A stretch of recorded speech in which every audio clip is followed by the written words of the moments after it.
business. Get your up. I have the best advice for women in business. Get your up and work. It seems like nobody wants to work these days. That's so true. You have to surround yourself with people that want to work. Kim Kardashian's. Oh my goodness. So nothing prepares you for racism in Canada. Repeat after me, class. Nothing prepares you for what? Racism in Canada.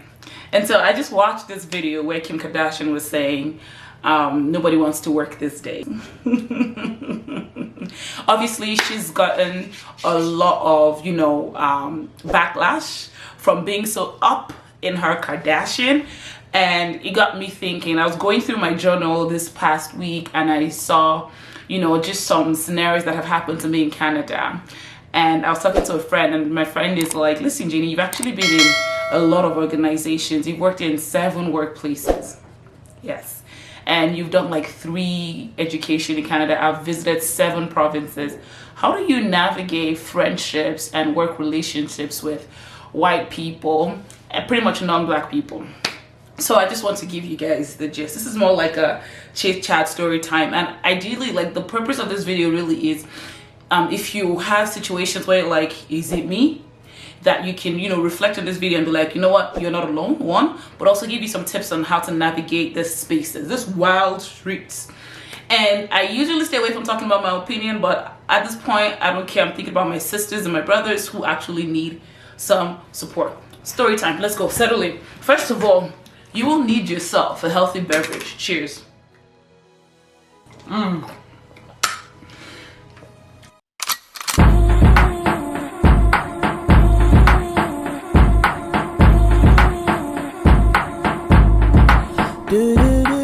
Okay, let's get into it. So first things is I'm going to talk about like my relationship with white folks in Canada. This is a really interesting topic and I do a lot of like speaking engagements and things like this, but I think I'll say African immigrants, I can speak specifically about Nigerian immigrants because I'm one, is we don't realize we have privilege. First of all, everyone does have privilege. I say that to say you all first of all have to like reflect and think, well, what's my privilege? And people are like, Nigerians have privilege, what do you mean? So the way I look at it is there's a privilege I have about growing up in a place where most people have the same skin tone as me and not worrying about representation in our media, in leadership and people who have authority, because there was enough representation from that front. So with that, I didn't have to worry about that. But when I think about the average black person who was born here, whose ancestors are from here, were brought here against their will, it's a different ball game. And so when we see like black Canadians or that, why are they the way they are? No, that is rooted in history that we should all learn. But anyway, so I'm just going to talk about like how I navigate my relationships. So the first thing is I didn't realize I was black and that a group of other people will lump me with everybody else who is black as well. Like, it doesn't matter whether you're francophone, if you're from East Africa, West Africa, the Caribbean, born and raised in Canada, there are people who see you and other people who have the same skin tone as the same people. So you have the same issues. And also you should speak for the whole group of people who have the same skin tone. Wild, right? I know. So the first encounter really with racism, or what I didn't even realize was racism. So first of all, I just want to start with saying that in Canada, racism is not it's snowing. In Canada, racism is not overt. Like, it's not like we see with our brothers and sisters down south in the States where it's like cops pulling guns and things of that sort. But here it's a little bit more pervasive. Like, you don't even realize, you're like, is it me? Or am I tweaking? And a lot of times your best friends or people you're close with can do things to you that you're like, you can't even believe that's happening. You think that's how everyone snitches at everyone here. It's not. They have to deal with their bias. But the first thing I want to be clear is, one, everyone has privilege, but 2, we all have bias. Subconscious, unconscious, not conscious at all, we all do have bias. And a lot of folks who are born and raised here also have that bias. So my first encounter really was when I moved here. I was studying advertising in my first program and I was the only black girl in class. It wasn't a big deal to me because I didn't know any other point of reference. Like, is this normal in Canada? I don't know. And so I was the only black girl, and I didn't realize people were treating me differently. So I've talked about this before, where I had locks in my hair, and the first time around in class, okay, we're told to form groups. Nobody wanted to form a group with me. Like, I've barely even spoken anything. So I didn't understand what it was. And then it would be after, you know, we had our midterms, and then the professor was like, who's Janey? I'm like, and then he's like, oh, can I keep your paper? And I'm like, oh. And even the professor was shocked when he was like, you're Janey. I was like, that's your business, you'll be fine. But then I could see the difference with the classmates who now wanted to all of a sudden be part of a group with me, because they realized that whatever stereotype or conscious bias they have about black people was just debunked, because apparently this girl is claiming in class that she was the best out of all of you, right? So that was me thinking, something's off here, but didn't still know it was some form of racism and how people look at you. Over the years, people would mock my accent. There was times I would be in a presentation, and literally, I remember this very, very well, because my skin was curling and I couldn't do anything about it. I was in a presentation in class, and I think I said the name Regina, and a classmate of mine was like, oh, Janey's Regina, mid-presentation. And I'm like, no, I'm talking about the person, Regina, not the place, Regina in Canada. And the professor was like, Janey, don't argue. If you're having issues with your English, go to the language center. Hi! Me. Me. Have you seen my LELTS score, bro? That was the first thought. But also, it was, what? Like, you didn't catch the fact that he was cutting me mid-presentation. It was that I should go learn a new language, which I already knew. Thank you, British people, for colonizing us. But that is another way bias shows up. And now that I've worked in workplaces, it shows up like that. Like, there's a lot of times where the default is, you are the angry black woman. I didn't even realize that was a thing until I moved here. So there's times when I'll be having conversations with my boss, and maybe I'm saying, okay, there's this one white lady that did ABC, or this one that doesn't do ABC. And it's like, oh, are you sure you're not misconstruing what they meant? It was always, are you sure you're not the problem? Every time, like, trust me, you're just like, if I shout at them, problem. If I bring it to you, still problem. Like, you can't win. I have those journals where you can't win. And so what really happens in that space is, and obviously there's even more systemic issues where being a person of color, I can speak specifically to being a black woman, you're sometimes paid less in certain industries, especially when there's no pay transparency. You just don't know except someone tells you that you're paid less. There's a lot of microaggressions that happen at work. Like, obviously, maybe they're not correcting your accent, but I've witnessed now, especially as a hiring manager, where people will, discount somebody completely, not because they don't have the skills, but because they have an accent. And so they'll say it like this: oh, you have communication skills issues. What? It's like, did you give me something to write or present and I did a crazy job at it, or are you just judging me because I have an accent? So those are the things that really happen in Canadian workplaces. However, for me, I knew that how they say, what's the saying? Keep your friends close and your enemies closer. Not saying that white people and non-black people are enemies, but if the truth is, sadly, in a lot of cases, these folks still hold a lot of power in the systems. And I really do believe that if we're sitting out of it and being like, I'm not hanging with those people, I can't cope with those people, then we're not going to be able to get into those spaces and make those decisions.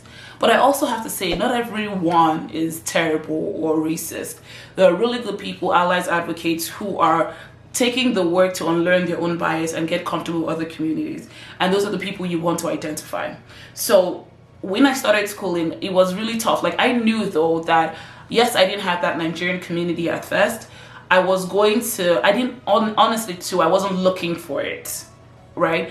I knew what it feels like to be Nigerian and have Nigerian friends. I wanted to immerse myself in culture. But I will just tell you right now that a lot of times it's painful. There would be weird things that will happen to you. Sometimes there's people who are like, I don't have any racist encounters at all. Good for you. So it's also possible that you may not even realize that those situations are racist. Here's an example.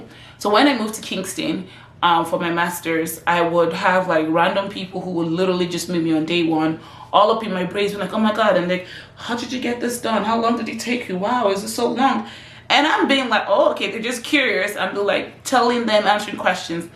And Sam, my friend at the time, would say, Jenny, that's not okay. I'm like, what do you mean that's not okay? She's like, it's the invasion of your space and the treatment of you as some type of zoo or what's it called, artifact that they have. Like, have they really truly never seen braids before? And if they haven't, why are they not googling these things? Like, why are they coming up to you and expecting you to be like subject matter expert and like treating you like some, what's it called, showcase animal, something like that? I at the time didn't see any problem with it. But when it continues to happen, like, I'll meet people, they're like, oh my God, where are you from? I'm from Nigeria. I'm like, God, your English is so good. Like, things like that. So that's where subconscious bias comes out. And there are people who will not even say anything to you, so you don't even know. There are people who you think are your colleagues and your friends, you have lunch with them, and then when they report you to HR, and things like that can actually make or break your career happens, and you'll be shocked. You'll be really shocked when these things happen. So I just wanted to share what is possible and what has happened to me, so that you can at least know to navigate those spaces. And so growing through and then learning a lot. I feel like I'm rambling in this video, but I really just wanted to share more about navigating like the workplace and friendships. As much as you want to immerse yourself with culture and be aware of the things that may happen, there's a lot of aspect of also understanding from other people, like my friend Sam and people who have, been here longer, about the things that are happening to you. Is this normal? Like, is it just me? And so that way they can be like, nah, that's happened to me. And so I have a community of Black people now and other Nigerians who I'm like, yo, this happened at work, is this normal? And people be like, nah, it's not you. And that a lot of times just helps you navigate those spaces and be like, okay, I can actually with clear eyes go through the space and navigate that situation, right? So having that community is very important to just check, is it me? And I remember like sharing with one of my career friends, and she recommended this book that I recommend to everybody, especially if you're a woman of color or an ally or advocate. It's called The Memo by Minda Hart. I'm actually going to read an excerpt from the book because it's very interesting, because a lot of times you are alone in your workplace, you're the only Black person on your team, you're the only Black person in your department, and the situations will happen that you just feel like people brush you off, or another time some white lady in the group is like making light of the issue. So for instance, I remember one situation where a co-worker was removing me from a project that I was supposed to be head of, literally like not giving me any communications at all on the project, so I didn't even know how to report what was going on in my project. Then I'll ask, and they'll say, oh sure, I'll share the file with you. File never came. And then I take this thing to my boss being like, okay, Lady S hasn't sent me this thing, she hasn't put me on the project, it's affecting my deliverables. And then the boss will say things like, oh, are you sure she just didn't forget? It's been weeks. What do you mean she just forgot? And I'm like, I'm handling it, I just want you to know. And then the next thing, boss is like, some weeks after you brought the same complaints to the boss, they're like, oh, you and this person need to work together in the team, you may just not be understanding them. Those things happen. So hear this excerpt from the book, The Memo. What does this white lady know about struggling at work?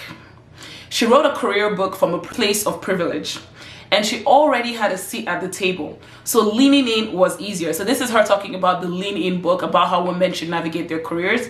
At first when I saw that book, I was like, this is not available to me, this type of power. But I thought, okay, it was just me. And then Minda Hart put it very clearly in this book. Going back to it, her feelings were valid. To be clear, I don't want to take that away from her. But while she was pissed about not having a prime parking spot during her pregnancy, Black and brown women were dealing with systemic racism that prevents us from using our voice to speak on subject matters like support for working mothers or the wage gap. I told you about salary. Because we often aren't yet at that table. We are not in those places where we can make decisions. Imagine me busting down Sergey Brin's door at Google and demanding new workplace policies. He would probably call security. Who is this crazy Black woman leaning in? So a lot of times you have to first feed in, to be honest. Like, I don't like when people tell you, use your voice, fight for what you want, because they'll kick you out. That's the truth. You kind of have to first feed in. When you have more authority, when you have more power, you can start to show yourself. To be honest, I won't say show yourself, but you can start to use the tools that you have to support other people, right? And it's very annoying, trust me. However, I've spoken a lot about the cons of navigating workplace relationships with non-people of color, but then there are pros. And I want to also make sure I don't go too far in this video without talking about the pros. And the pros include, like, so when I first came, yes, there might be some racist encounters, but a lot of it was really, really positive.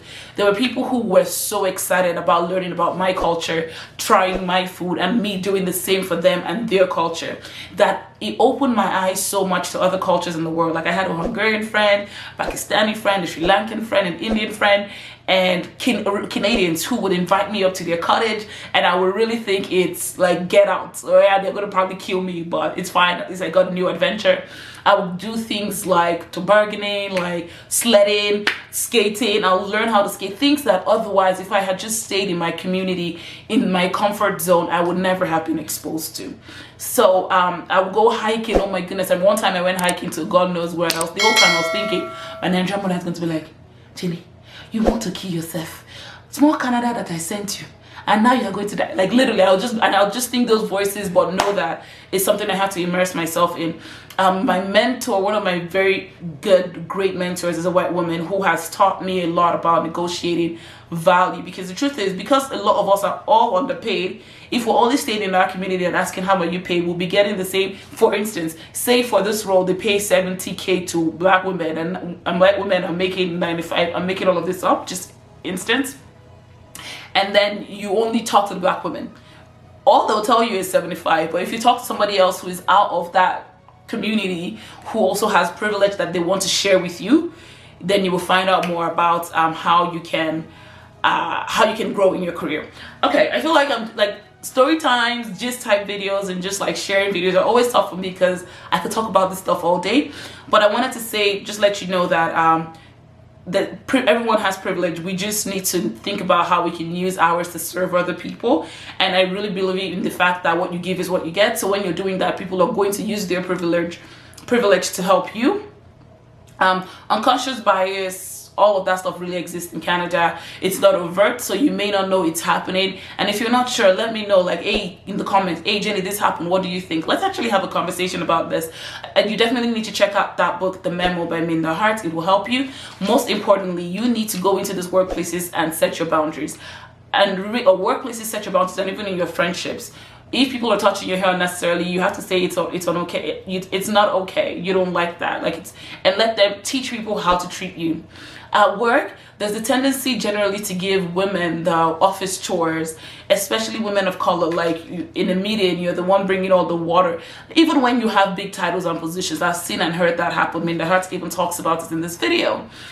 You want to be able to set boundaries like, I'm happy to do anything for work between the hours of 9 to 5, but I'm typically unavailable from 5:30. Because there's a lot of burnout from the community, because you're doing the most, thinking that this person is going to like you or increase the raise when you can show more work and more effort. No, their attitude and bias towards you is not going to change by you producing more, and they underpaying you as well, right? However, seek out positive relationships, friendships, and allies who are working on their bias, who are really curious about you, and not just the fact that you're black. It's actually because of the person that you are. And that's how I've been able to navigate these places. And to be honest, I don't stay in environments that do not support me. That's maybe another reason why I've hopped around a lot, but who cares? So that's something else for you to know, right? Like, there's no who suffer pass. It's not a race. If you are in an environment that's very toxic, talk to somebody, get a mentor, and decide on what your future goals will be. I really want to keep this video short. I don't know how short this is, but I wanted to wish you all the best and let you know that if you're coming to Canada, if you're already in Canada and experiencing, an interesting relationship with other cultures, please put in a comment. Somebody may actually be able to support you, even if it's not me. And if you've had really positive experiences like I have as well with people of other culture, put it in the comments as well. Let's carry this conversation. And thank you for watching. If you're new to this channel, I didn't know why I didn't do this. My name is Janey, aka Janey of Canada, and I make videos about life as an immigrant professional in Canada. So please subscribe, like, share, and I'll see you in the next one.